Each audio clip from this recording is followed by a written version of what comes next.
आदरणीय मनोजदादा जरांगे पाटील अनेक वर्षापासून लढा देत आहेत, परंतु घोडं नेमके अडकलं कुठं हा प्रश्न जर विचारला तर तालुक्याच्या विधानसभेमध्ये अडकले असं आणि खऱ्या अर्थानं आमचा तालुक्याचा एक अभिमान आणि तालुक्याचे प्रतिनिधी सन्माननीय आमदार बाबाजी शेठ काळे या ठिकाणी उपस्थित आहेत।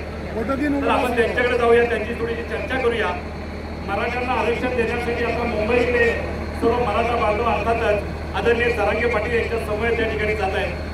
तर त्यांच्याकडे जाऊन त्यांना आपण विचारूया निश्चित विधानसभेच्या माध्यमातून उद्याच्या काळात काय परिस्थिती राहील आरक्षणाबद्दल।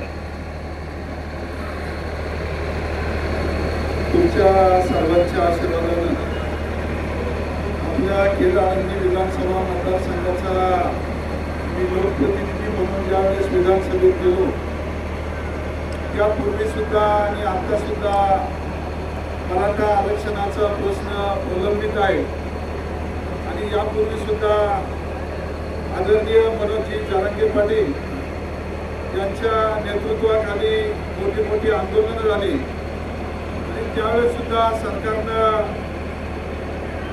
या आरक्षणासाठी निश्चितपणे 6 महिन्याचा अवधी मागून प्रयत्न केला, परंतु तो शब्द सरकारकडून पाळला गेला नाही आणि त्यानंतरच्या कालावधीमध्ये विधानसभेमध्ये हा प्रश्न कधीच आला जरी नसला तरी सातत्यानं एक मराठी समाजाचा आवाज म्हणून या तालुक्याच्या माध्यमातून असेल, संपूर्ण सकल मराठा समाजाच्या माध्यमातून असेल, माझा आहे या आंदोलनाला आणि आरक्षण मिळावं म्हणून पूर्णपणे पाठिंबा या ठिकाणी आहे। खऱ्या अर्थानं एक मराठ्याचा मुलगा मनोज जरांगे पाटील आपल्या जीवाची कुटुंबाची पर्वा न करता अहोरात्र आपल्या सर्व मराठी बांधवांसाठी लढत आहे।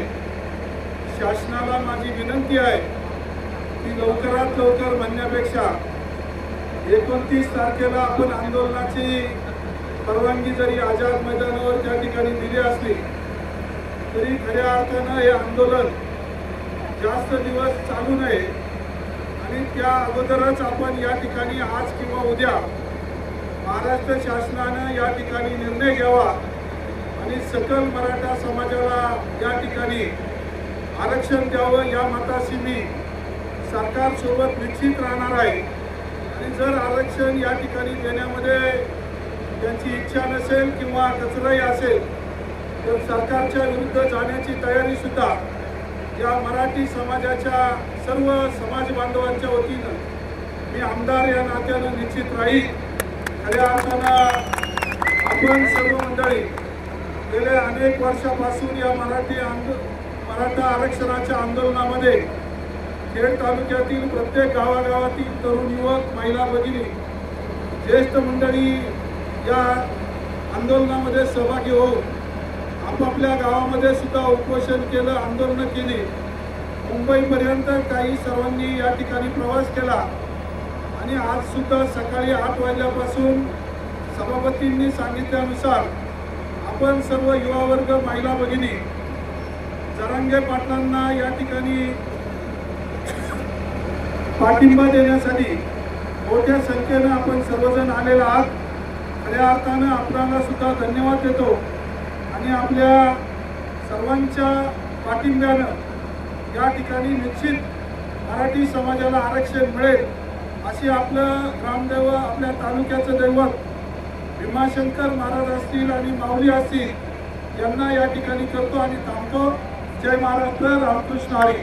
छत्रपती शिवाजी महाराज की जय।